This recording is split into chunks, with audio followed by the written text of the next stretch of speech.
সকলে ফেসে যাওয়ার কথা কি হচ্ছে, আমি আমাকে ডাকাত তোরে ওর বাপের বাড়িতে আমি চলে গেলাম। প্রথমে যেদিন ওর বাপের বাড়িতে গেতাম তাহলে আমি ঘরে আসতাম, তাহলে সকলে ফেসে গেল।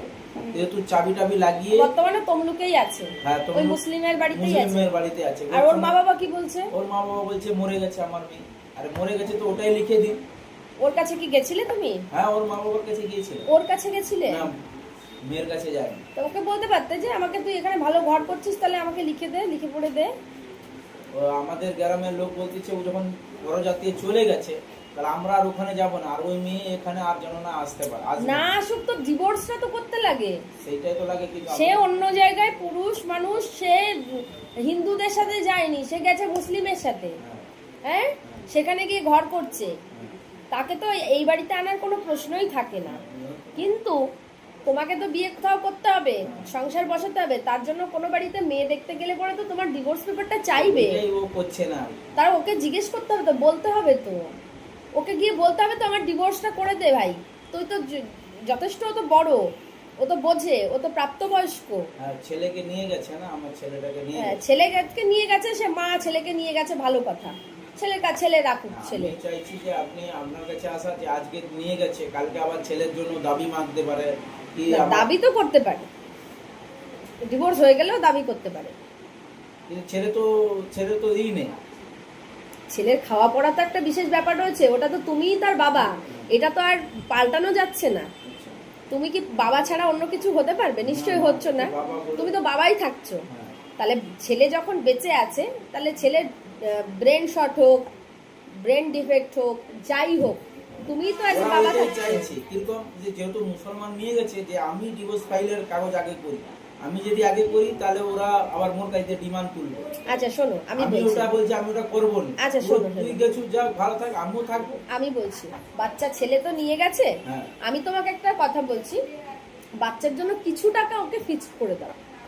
আমার যে সব সোনা দানা নিয়ে গেছি। ওরে বাবা, ওইগুলোর কথা বলো না, কি কেস করবে তুমি জানো না। মেয়ে মানুষ চলে গিয়ে কি কি করে। তোমার বলছো একজনা এসেছিল 500 গ্রাম সোনা নিয়ে গেছে, কিন্তু প্রুফ দিতে পারছে না মনের কষ্টটা। সে সোনার দোকানে কাজ করে, বউকে ইচ্ছা মতন বানিয়ে দিয়েছে, সোনারও দাম কম ছিল। 500 গ্রাম সোনা নিয়ে অন্য ছেলের সাথে পালিয়ে গেছে, কিন্তু নিরুপায়, কিছু করতে পারলো না। আবার 5 লাখ টাকা ছেলের নামে ফিক্স করে ডিভোর্স নিল।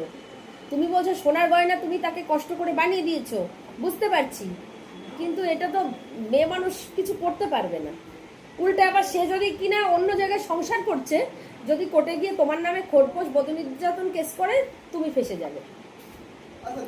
সে অন্যত্র সংসার করলেও তোমার নামে কেস করতে পারে, কারণ কোর্ট সেখানে গিয়ে দেখছে না যে সত্যি সে মুসলিমের সাথে সংসার করছে। দেখবে কোর্ট কি দেখবে বলো?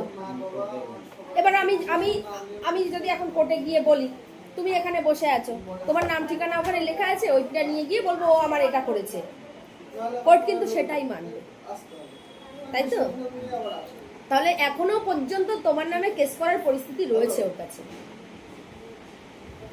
বুঝতে পেরেছো? তাই আমি বলবো যদি কিছু টাকা দিয়ে ছেলের নামে ফিক্সড করে তোমাকে ডিভোর্স করিয়ে এখান থেকে বেরোতে পারো, তাহলে সেটাও করলে আরো বেশি মঙ্গল, আমার তাই মনে হয়। এবার সম্পূর্ণটা তোমার উপর ডিপেন্ড করছে ভাই।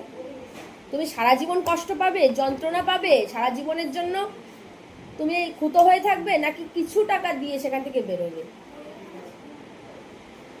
তুমি জানি তোমার গয়না নিয়ে গেছে, একটা শোক, কষ্টের পয়সা নিয়ে গেছে, পুরো নিয়ে চলে গেছে, তুমি বেঁচে থাকলে আবারও বানাতে পারবে। জীবনটা সবার আগে বড়, মানুষের জীবনটা থাকলে সবকিছু পারে, আমি তাই মনে করি। তুমি যদি ভালো থাকো, ওখান থেকে বেরো, কোনোদিন তুমি তো তোমার হাত পা কাজ করবে, কিছু একটা করতে পারবে, সেই সময় বানাতেও পারবে। কিন্তু এই যে এত ঝামেলার মধ্যে ফেসে থেকে তুমি কি করতে পারবে? এদিকে ছেলের জন্য কষ্ট, বউ চলে গেছে তার জন্য কষ্ট। যদি ছেলেকে আমি আবার নিয়ে আসা যায় ফেরত আমার কাছে, ছেলে মানুষ করবে কে?